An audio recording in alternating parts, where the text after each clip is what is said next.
Halo semuanya, perkenalkan nama saya Johannes Sutapea dengan NPM 247824045. Jadi di video ini saya akan melakukan video hands-on konfigurasi lab 656 dengan judul Configure Dynamic NAT.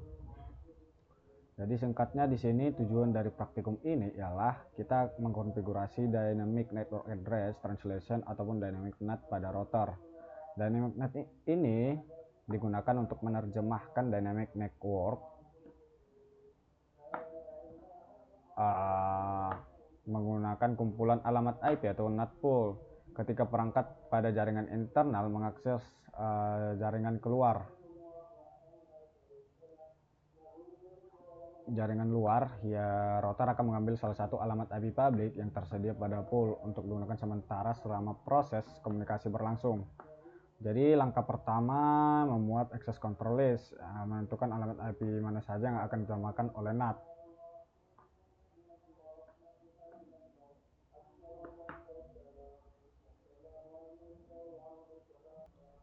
Jadi langsung saja kita buka router 2.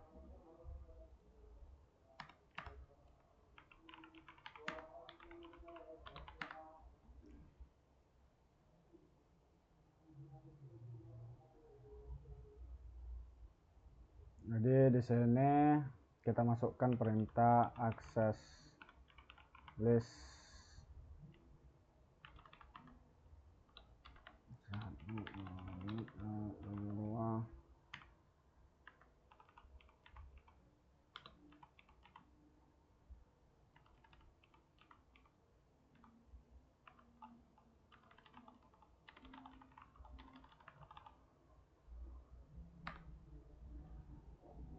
ini di sini kita permit 1, list permit 1 itu digunakan untuk menentukan jaringan NAT yang termakan oleh dynamic NAT.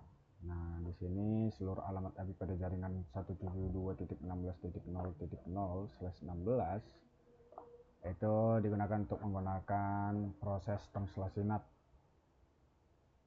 Kemudian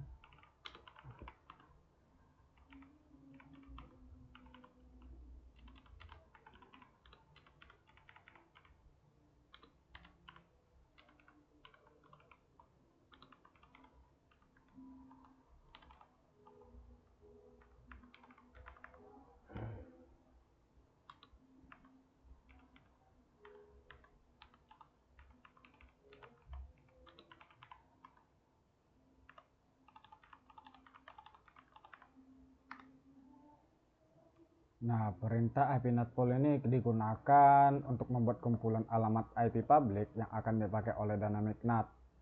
NAT pool ini memiliki dua IP publik, yaitu 229 dan juga 230. Router itu menggunakan salah satu alamat IP tersebut ketika ada perangkat internal yang membutuhkan akses dari ke jaringan luar. Kemudian IP NAT inside source list 1 pool ini pool name.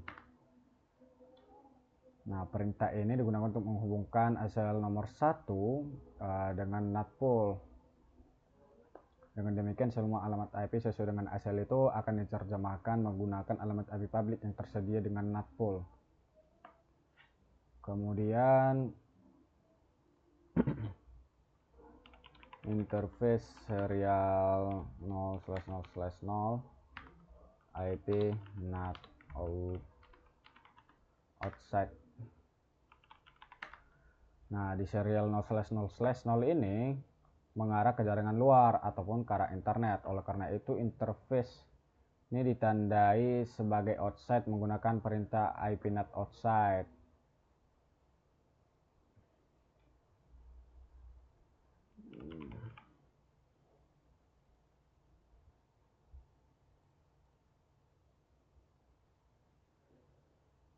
Kemudian kita masuk ke interface serial 0/0/1